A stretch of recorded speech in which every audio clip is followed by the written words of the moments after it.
Alangkah baiknya kita berdoa terlebih dahulu. Marilah kita berdoa dalam hati masing-masing. Doa mulai.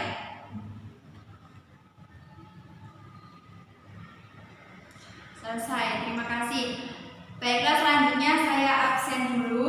Ada yang tidak masuk hari ini? Nihil Bu, masuk semua. Nihil ya, masuk semua. Oke. Baiklah, pada pelajaran hari ini marilah kita buka LKS di halaman 31, yaitu membahas tentang kurban dan akikah. Yang pertama yang perlu kita bahas yaitu kurban. Apa itu definisi kurban? Kurban menurut bahasa berarti berasal dari kata koroba yang korobu kurbanan, yang berarti mendekatkan atau dekat. Orang-orang yang berkurban sama dengan mendekatkan diri kepada Allah. Sedangkan menurut istilah, kurban adalah menyembelih hewan pada hari tasyrik. Hari tasyrik itu kapan? Yaitu pada tanggal 11, 12, dan 13 Dzulhijjah. Nah, di sini ada dalil ismul lima yadbahu minal ibli wal baqari wal ghanami yaumuna wa ayyam tasyrik takriban ila Allah Ta'ala. Nah, hewan yang disembelih pada hari raya kurban itu dinamakan udhiyah. Pengertian katanya, udhiyah adalah sebutan bagi hewan ternak yang disembelih pada hari Idul Adha dan Tasyrik dalam rangka mendekatkan diri kepada Allah. Selanjutnya,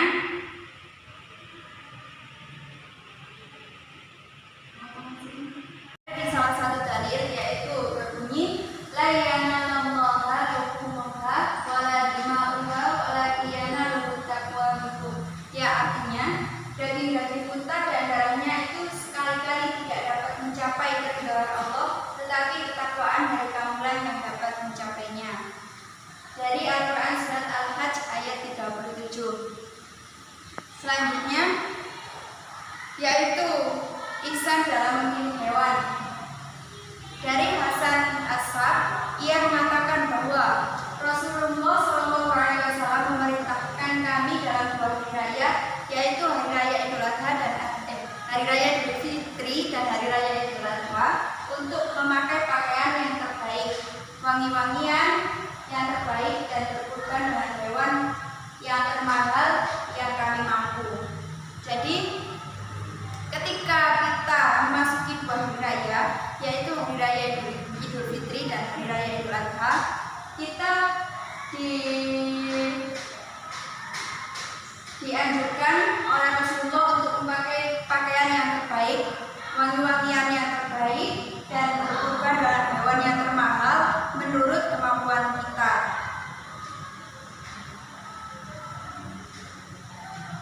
Selanjutnya, inilah macam-macam hewan yang bisa disembelih ketika berkurban.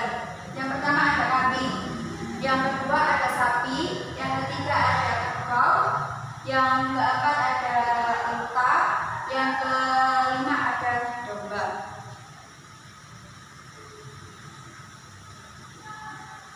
Selanjutnya syarat umur minimal hewan kurban. Yang pertama unta. Unta ketika berusia 5 tahun dan hampir memasuki usia 6 tahun. Yang kedua ada sapi yang berusia 2 tahun. Yang ketiga kambing Jawa yang berusia 1 tahun. Yang keempat ada domba atau kambing gembel yang berusia 6 bulan. Selanjutnya ada Jabir meriwayatkan Sallallahu Alaihi Wasallam bersabda, janganlah kalian menyembelih hewan kurban kecuali musnah, kecuali apabila itu menyulitkan bagi kalian, maka kalian boleh menyembelih domba jaza'ah. Menurut muttafaq alaih. Selanjutnya ada musinah. Musinah sapi betina yang genap berumur 2 tahun dan memasuki tahun ketiga. Selanjutnya cacat hewan kurban, yaitu Rasulullah SAW bersabda, 4 jenis yang menyebabkan tidak sah dijadikannya hewan kurban. Yang jelas kebutaannya, sakit parah, pincang yang parah dan buruk sekali.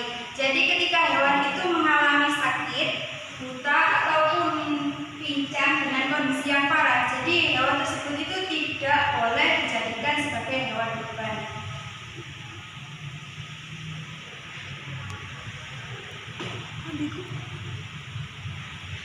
Selanjutnya ada ihsan dalam penyembelihan. Yang pertama, menyembelih dengan tangannya sendiri jika mampu. Jika tidak mampu, kita bisa meminta bantuan kepada orang lain yang mengerti dan tahu syariat dan syarat-syarat menyembelih hewan kurban. Yang kedua, ada menyembelih dengan ihsan atau baik dan sesuai dengan aturannya. Jadi menyembelih kurban itu ada aturannya, tidak sembarang menyembelih.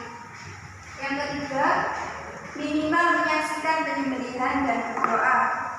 Inna sholati wa nusuki wa mahyaya wa mamati lillahi rabbil alamin la syarika lahu wa bidzalika umirtu wa ana awwalul muslimin. Selanjutnya ada adab penyembelihan. Yang pertama, yang menyembelih itu balik dan berakal, laki-laki perempuan sama saja. Jadi ketika kita tidak mampu untuk menyembelih hewan kurban itu sendiri, kita bisa meminta bantuan kepada orang lain, yaitu ada syarat orang lain itu balik dan berakal. Laki-laki atau perempuan sama saja, tidak ada masalah. Yang kedua, menggunakan alat sembelihan yang tajam. Jadi ketika kita hendak menyembelih hewan kurban, kita harus benar-benar memeriksa bahwa alat itu benar-benar tajam. Jadi ketika alat itu tidak terlalu tajam, itu bisa menyiksa hewan tersebut. Yang ketiga, tidak menzalimi dan menyakiti hewan kurban. Itu seperti apa? Ketika kita hendak menyembelih hewan kurban, itu tidaklah boleh kita menyakiti hewan tersebut atau menzalimi hewan itu. Yang selanjutnya, tasmiyah atau dibacakan nama Allah Subhanahu wa taala. Yang kelima, memutus kulkum dan nari atau jalan nafas. Jadi ketika kita menyembelih hewan kurban, kita harus menyembelih di aliran jalan nafasnya. Jadi ketika kita sembelih hewan tersebut langsung mati.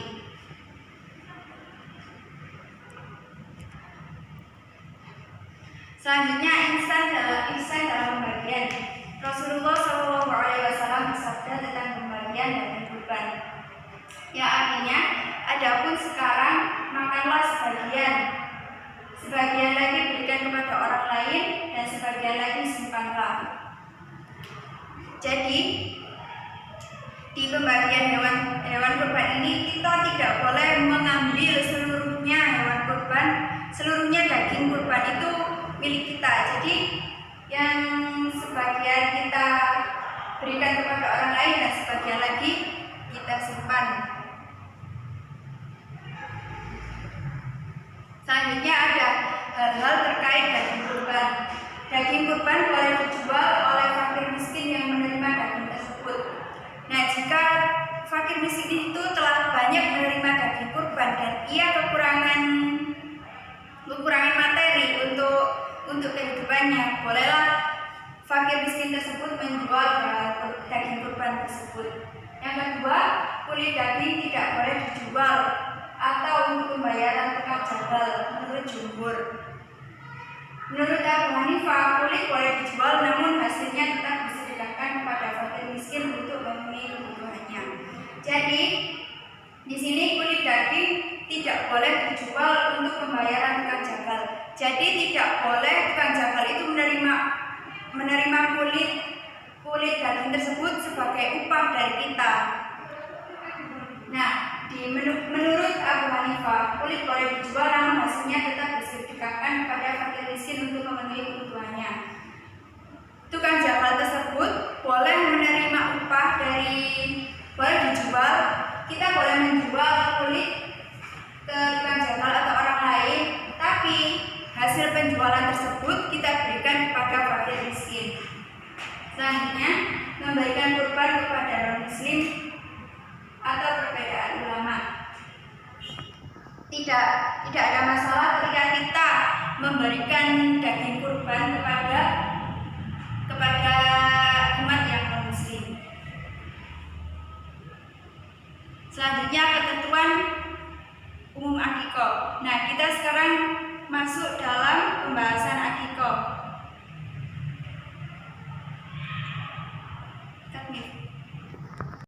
Selanjutnya, keluarga muslim yang baru dikaruniai seorang anak, baik laki-laki maupun perempuan, disunahkan untuk mengungkapkan rasa syukurnya kepada Allah Subhanahu wa Ta'ala. Caranya adalah menyembelih kambing atau akikah. Yang kedua, Rasulullah SAW bersabda, anak yang lahir itu tergadai dengan akikahnya sampai disembelih hewan sebagai tebusan akikah tersebut pada hari ke-7 atau dari kelahiran, dicukur rambutnya dan diberi nama. Hadis riwayat Ahmad dan At-Tirmidzi. Selanjutnya ada hukum dan syarat akikah. Hukum akikah adalah sunnah muakkad atau sunnah yang dikuatkan bagi orang tua anak. Jadi ketika anak baru lahir, orang tua kita itu disunnah muakkadkan untuk menyembelih kambing untuk berakikah. Selanjutnya ada syarat-syarat dan ketentuan pembagian daging hewan akikah adalah sebagai berikut. Yang pertama, hewan yang disembelih adalah kambing atau biri-biri, tidak boleh yang lain. Yang kedua, hewan yang disembelih harus sehat, tidak ada sakit, cacat ataupun sebagainya. Yang ketiga, daging hewan akikah dibagi 3, yaitu sepertiga bagian untuk dimakan oleh yang berakikah, sepertiga untuk disedekahkan, dan sepertiga bagian lagi untuk dihadiahkan. Yang selanjutnya, daging hewan akikah lebih utama dimasak terlebih dahulu sebelum dibagikan. Jadi untuk membagikan hewan akikah itu lebih utama kita mengolahnya terlebih dahulu, menjadikan masakan terlebih dahulu baru kita bagikan kepada saudara-saudara kita. Selanjutnya ada fungsi akikah. Ada beberapa fungsi di sini, yaitu yang pertama sebagai penebus gadai, yang kedua sebagai ungkapan rasa syukur kita kepada Allah Subhanahu wa Ta'ala atas lahirnya anak tersebut, yang ketiga sebagai sedekah kepada sanak saudara, tetangga, dan fakir miskin, yang keempat mendekatkan diri kita kepada Allah Subhanahu wa Ta'ala, yang kelima menjalin keakraban dengan tetangga dan kerabat. Misalnya nih, kita tidak terlalu akrab kepada tetangga kita, lalu kita mengadakan acara akikah, dan kita memberi daging akikah tersebut kepada tetangga kita, lalu terjalinlah hubungan baik kita dengan tetangga kita. Yang keenam, menciptakan kehidupan yang serasi. Yang ketujuh, menghidupkan sunnah Rasul. Nah, dengan menjalankan akikah ini, kita termasuk menjalankan sunnah Rasul. Yang selanjutnya, ketentuan umum penyembelihan. Penyembelihan menurut Islam.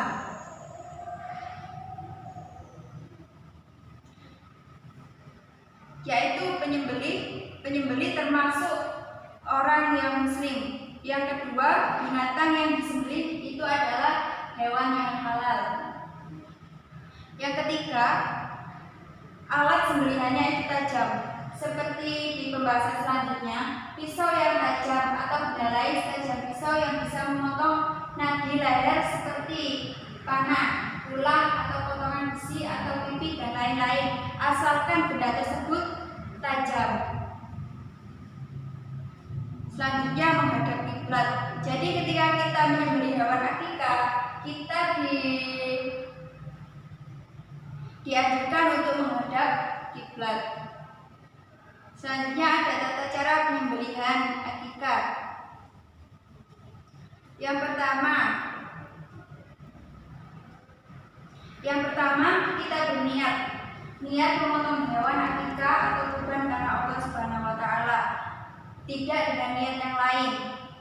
Yang kedua, menyiapkan pisau atau golok atau alat lain yang dipakai untuk memotong yang benar-benar tajam. Yang ketiga, mengikat dengan kuat dan menghadapkan hewan akikah atau kurban ke arah kiblat. Yang ketiga, membaca bismillah. Yang keempat, membaca sholawat atas Nabi Muhammad.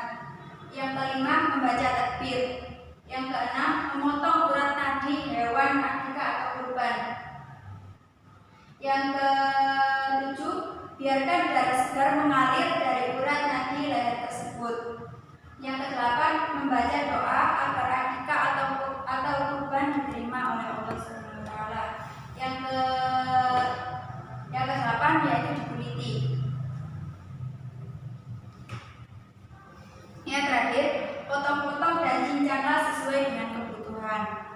Lalu diolah dan dibagikan kepada sanak saudara kita. Selanjutnya kita masuk di syarat sah hewan yang disembelih untuk akikah. Yang pertama yaitu bahimatil an'am atau hewan ternak tertentu seperti. Selanjutnya adalah ketentuan jumlah. Ada pada salah satu hadis yaitu dari Jabir radhiyallahu anhu, kami menyembelih bersama Nabi Shallallahu alaihi wasallam dari Hudaybiyah dengan unta atas nama 7 orang dan sapi atas nama 7 orang, hadis riwayat Muslim Tirmidzi. Jadi ketentuan jumlah di sini adalah apabila kita menyembelih sapi, itu kita bagikan kepada 7 orang, dan unta pun juga kita bagikan kepada 7 orang. Selanjutnya ada syarat dan pembagian kurban. Yang pertama yaitu orang yang berkurban harus mampu menyediakan hewan sembelihan dengan cara halal tanpa berhutang. Jadi kalau kita mau berkurban, harta yang kita punya itu harus benar-benar harta milik kita dan bukan dari hutang. Yang kedua, kurban harus binatang ternak seperti unta, sapi, kerbau, kambing, dan biri-biri. Dan yang lainnya seperti ayam atau sebagainya yang halal dimakan itu dinamakan sedekah, bukan kurban. Yang ketiga yaitu binatang yang disembelih tidak memiliki cacat, tidak buta, tidak pincang, tidak sakit, dan kuping serta ekor harus utuh. Jadi binatang yang disembelih ketika kurban itu harus benar-benar utuh, harus benar-benar sehat. Selanjutnya ada hikmah kurban. Hikmah kurban yang pertama yaitu menghidupkan syiar agama dan sunnah. Yang kedua, mengenang perjuangan Nabi Ibrahim dan keluarganya. Yang ketiga, berbagi kebahagiaan di hari raya kurban. Yang keempat, mengingat kematian atau dzikrul maut.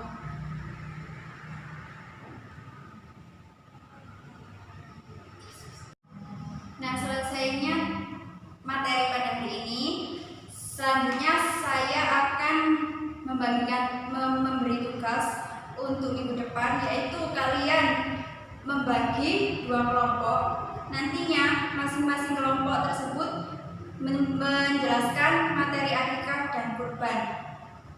Dan setelah itu kalian dari kelompok kalian untuk menjelaskan ke depan apa itu kurban dan apa